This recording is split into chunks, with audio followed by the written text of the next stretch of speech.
tidak mampu memiliki kemampuan empati seperti yang kalian manusia miliki. Tidak mampu merasakan enaknya kue Makassar itu meleleh di bagian kiri lidah. Saya bilang pada ketua lembaga, coba kita Google, gampang betul. Phrasing itu Google, betul. Dan phrasing itu memang salah grammar, kalimat aktif jadi kalimat pasif.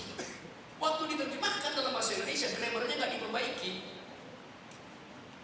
Jadi kelihatan memang dia nggak ngerti, karena itu dia copy paste terjemahkan. Ada sidang guru besar di universitas itu untuk menyatakan ini orang plagiat.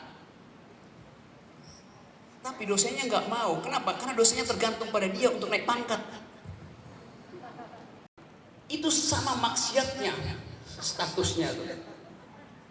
Bagaimana mungkin orang mau jadi profesor dengan mencuri pikiran orang? Untuk apa disebut guru besar? Karena kita mengabdi pada fanatisme, mengabdi pada hierarki.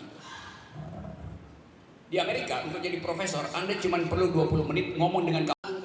Amerika juga begitu dulu.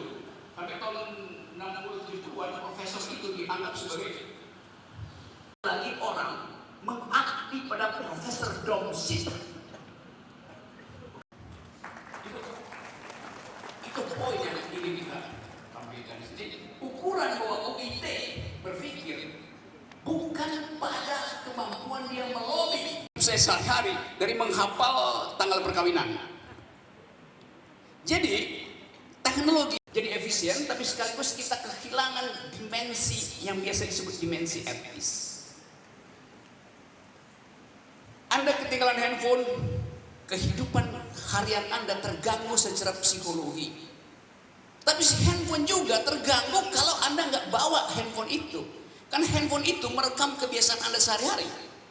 Handphone itu bingung, kenapa jam 10 pagi emak-emak tidak membenci